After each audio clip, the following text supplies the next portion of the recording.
Hi guys, and welcome to the first ever episode of Double Count Out. I think it's fitting that today in Wales is St David's Day, which is the national day for Wales. So because this is our first video and it's St David's Day, it was only fitting that we start our entire channel with Attack Pro Wrestling Press Start number 8. Brilliant show. Unfortunately, I was not there in attendance this time, but they do put their shows all on YouTube for anybody to view, which is amazing stuff, especially, you know, with the rise of WWE on Netflix and, you know, you got TNA Plus, all those sorts of good stuff, but we're getting this for free. Now, our first match was a tag team match, which was originally scheduled to be Myla Grace versus Dani Luna. That match didn't go ahead, but instead we got something even better. Myla Grace dressing up as Psyduck, also tag teaming with Session Moth Martina as Snorlax. And they took on none other than the TNA Knockouts Tag Team Champions in Spitfire, Dani Luna and Jody Thread. Now, they played on the characters extremely well in this match. Like, you know, Spitfire were showing up as Misty and Ash from Pokemon, and they tried to catch the Pokemon in the show. It was amazing. Snorlax fell asleep several times, but as Session Moth, are we really surprised? Either way, there was a few moments in this match which did look quite scary, with Myla landing on her head after a bit of a upset move from Dani going for a powerbomb over the top rope. Either way, the winners of this match was Spitfire. After this, Father and Sunflower come out and they announced that All Papa Sunflower will retire if he and Sunny Sunflower lose the Attack Tag Team Championships. They put out an open challenge, which was responded to by Danny Jones, who normally is part of the Greedy Souls alongside Brendan White, but no Brendan White. But he came out, pile drove All Papa Sunflower's head straight through the mat, and then proceeded to have a match with Sunny. The match was quick-paced, was over rather effectively, with Danny making him pass out quite violently, actually. I'm hoping to see that this goes somewhere in Bristol, because I'd quite like to see Old Papa Sunflower try to get a measure of revenge now against Danny Jones. After that, we did have a little bit of a celebration of the fact that Attack Pro Wrestling is now 14 years old, and that was interrupted by Rain Leverkusen and Harrison Bennett, who for some reason said that they hated all the people and also hated the booker. Now, the booker for this is Mark Andrews, one part of Subculture, and he came out and sort of defended himself and saying that he loves the fans. And Danny was on commentary at this point, and Rain and Harrison both challenged Mark to a match, but Danny's already been in a match, so I don't think it'd be very fair, and Flash wasn't in attendance. But there was yet another surprise in store, as Nixon Newell, formerly known as Tegan Knox in WWE, made her first appearance outside of WWE in quite some time, and reformed Bayside High with Mark Andrews. Now, this match basically built up to Nixon getting into the ring, and was an awful lot of Mark getting thrown around a bit, and basically just being dominated the entire match by both Rain and by Harrison. When Nixon did get in the ring, the match pace became a lot more, you know, like you'd expect for a fast-paced match from high flyers such as Nixon Newell and from Mark Andrews.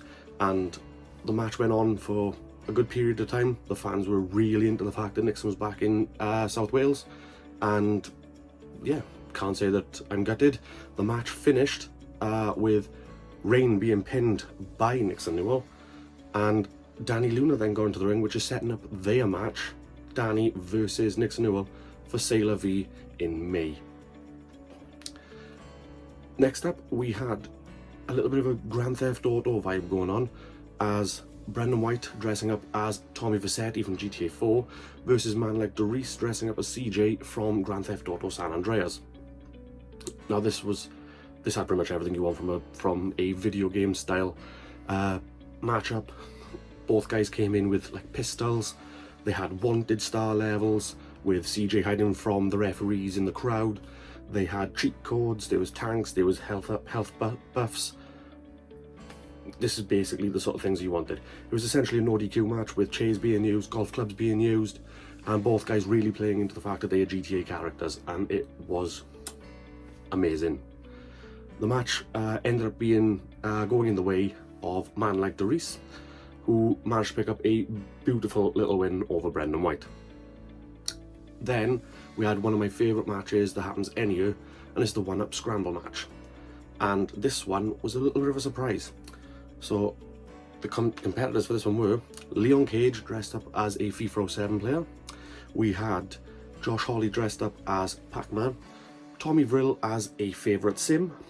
We had Elijah as Saja from Street Fighter, and Tia Jane Watson as King from, I think that's Tekken.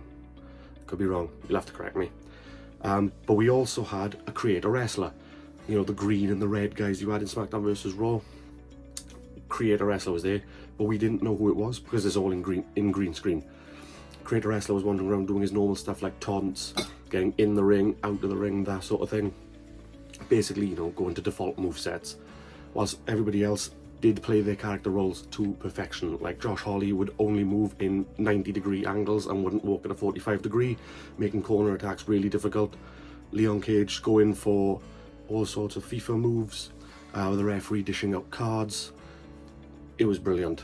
Either way, this match ended up being won by Creator Wrestler, and that was none other than James Ellis, which was amazing because he's such a good heel, and yet he had the crowd cheering for him this entire match. And he had me fooled, he had the crowd fooled. It was perfect. And then our main event was for the Attack Pro Championship Wrestling, where they had a nice new graphic as well come over the screen, which showed the championship, and it was lovely. And it was defending champion Nino Bryant dressing up as Mario, taking on Mulligan as Bowser. This is a bit of a tradition for Attack Pro Wrestling, and they managed to pull out all the stops with the power-ups like the star, the mushroom, the fireball, which didn't work. A brilliant part in the match when Nino had the mushroom, ate it, felt a little bit sick, wandered backstage, and then came back out, but instead it was all of a sudden as a big version of Mario, and I thought that was a nice little touch for the match. The power-up ended up wearing off, and Nino Bryant ended up coming back in.